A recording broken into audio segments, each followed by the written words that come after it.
Hello and welcome. These are horse racing selections for Wednesday, the 31st of May. I am Flat Cap Callum and I'm hoping you are all very, very well. Alright, we're going to go with a slightly uncharacteristic, shorter Tuesday night upload because I've only got 3 horses for Wednesday. I would have had a lot more if I'd done a video Tuesday, but from a Wednesday perspective, 3 horses. That's all I've got. I found one race I really liked, and I found the horse that I thought was the best. I then found another horse I thought was cracking, and then I was like, "What have I got to go with it?" And then I've literally found like one single figure price that I thought was all right. So not even made it up to lucky 15. So it's a £5 bet. Coming your way. Before we do that, we need to review Sunday. We didn't do anything in the comments Monday, but I need to go through Tuesday's comments and a stat rundown. And I think that's about it. I haven't got any additional topics. I don't think particularly saved up at the moment. So Sunday wasn't good. We didn't really get close with anything. Melvich Bay was second as it should have been. Nothing to go with it. So we got 10 on 39 pence back. So we finished the week down 37. But that's for the channel. But I think a lot of people should have beaten that. So if you were betting outside of Sky and you were betting with a lot of the other major bookmakers, probably would have been about half that loss. We had 2 days where starting price was much better than the channel, and one day where there was an extra place that was worth nigh on about 18-19 quid, I think. So so I think if you were non-Sky bet and you were a 365 or a paddy or something like that, you might have come out about -15. So either way, it was a lost week. This is the last day of the month of Wednesday selections, and we're currently sat in a very, very good position. So we're over 400 up for the month. So we're going to finish nicely for the month. For the channel, for the 2023, we're 16% up. Channel since it started, 31% up. Not going into any other kind of stats, but for that, everything's in the description for those that want to see it. If they don't realise, every day the description is full of loads of statistical information, and anything in terms of running figures, I update it for every video, and it's at the top of the description. So feel free to go and have a goosey gander at that. So yeah, not good last week, but generally we're still in a decent place. Monday said there's nothing in the tips, nothing in the comments. Didn't like Monday at all. Tuesday I put a few things in there, so I put a combination double with the 6.45 Tipperary, and I think most bookmakers paid 4. Sky paid 5th. So if you were Sky, you would have got something out of that. We had Real Tin Fantasy 5th and Shoebox King 6th. Both, actually Real Tin Fantasy was 33s, didn't get back to, and Shoebox King did. So 33s placed in the first leg, but only if you were a Sky user. And then the second leg, I've got it written down here, Bracken, that was 3rd. So it was a place double, and if you did it at the time of putting it up, 33s and 25s, Bracken was backed into 12. So would have been a lucrative place double. I put 3 others up. Ashcar was nowhere, almost pulled up, I think, but not quite. Contraposto was one out the placings at a big price that it was in the morning, and the other one was I think it was placed. What was it? Kian Kiel. That was backed in, but 33 is what I had it up in the morning. So yeah, there was some potential knocking around there. If I'd done a channel bet, could I have put Real Tin Fancy, Bracken and Kiel together? Might have done, might not have done. It would only have counted for Sky. I did a few other bets myself, and I came up with a few other things as well. But there was a few knocking about actually. Ballon Road and Tipperary for some prices, and that Nottingham race. So yeah, I think you'd have come out okay in the comments if you'd backed those, particularly if you were Sky. But yeah, you wouldn't have won tons. So that was the comments.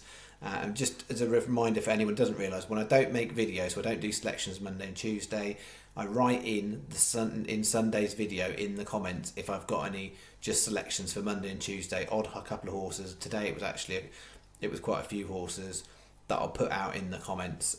They're not recorded for stats. I don't advise stake on them. They are just there for you to take or leave, and to give you my interest. And what we tend to find as well on Monday and Tuesdays in the Sunday video comments A lot more people share what their selections are, and it's a bit up and down. I think it's Marcus, who's a regular viewer, had an absolute shocker on Monday, got nothing, and then Tuesday, everything he seemed to touch made the frame. So up dump some days, down others. It's swings and roundabouts in this game. All right, so what have we got then for Wednesday?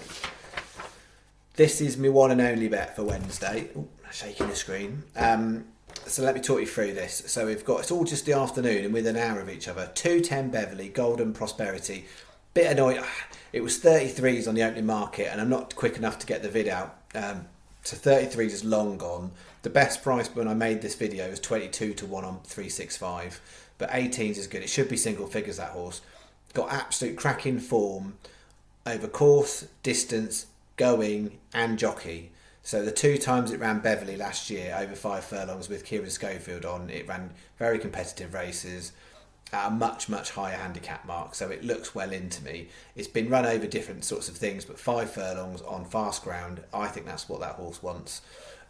It's not got the best draw for a drawn 10 at Beverley over a sprint, definitely not, but from a frame possibilities I'd make that horse single figures. So 33s, I would thought that was an absolute beautiful bet. 18s is still decent. There's 3 o'clock Newton Abbott. That's the best race to have a bet in all day long, and some of you regulars will absolutely see that, and some people they'll be like, what nonsense are you talking about? So you've got an odds-on favourite in that race, which is pushing up the value elsewhere.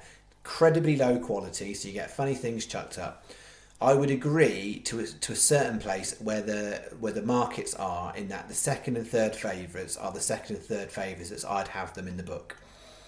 They both have some level of question mark, even though they're second and third favourite. And I picked out Outweigh Brilliant, as I think that is the 4th best horse, but the betting market doesn't say so. And at the time of making this video, 100s is what you can get on 365.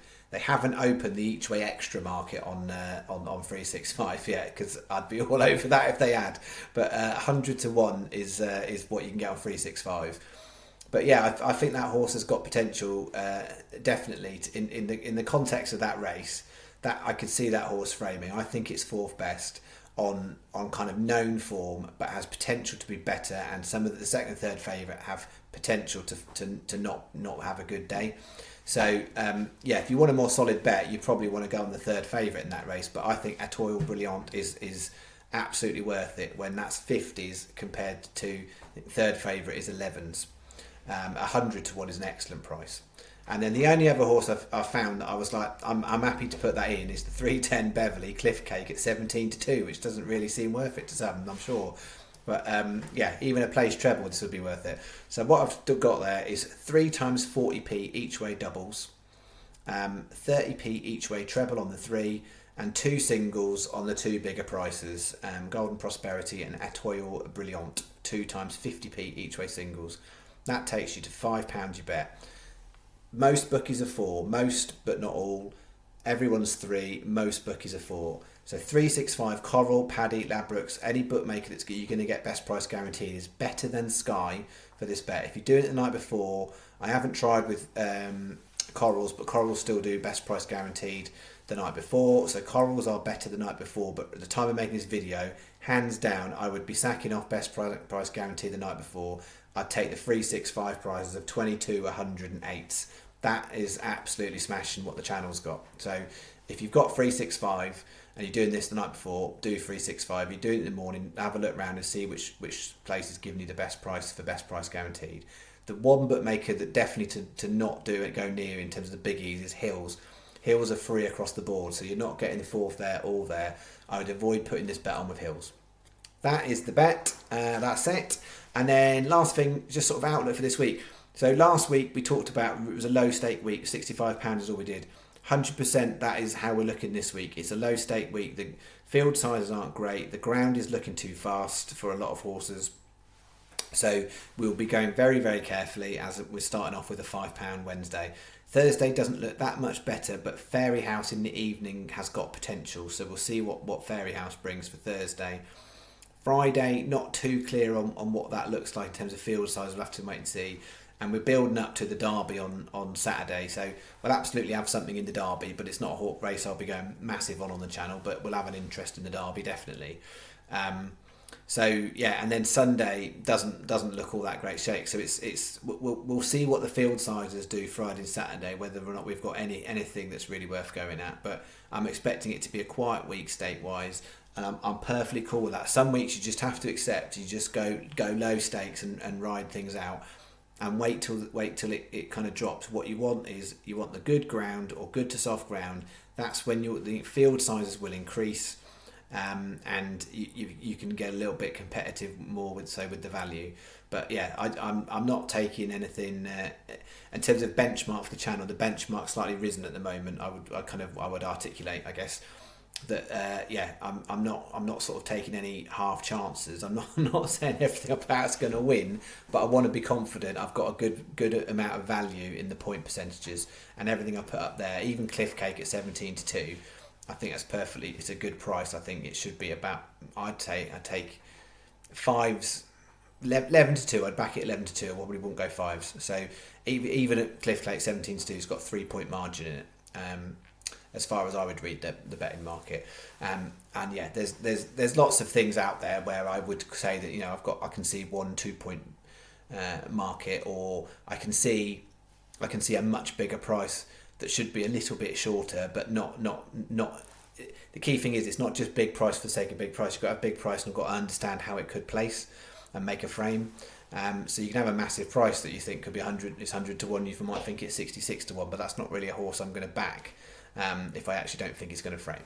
All right, I think that's me. I'll finish it there. I shall be back tomorrow night. It'll be a much later upload for tomorrow night. So Wednesday night's upload will be a lot later than it has been for Tuesday night. All right, enjoy your day. Thank you very much. I will see you in the next video. Bye bye.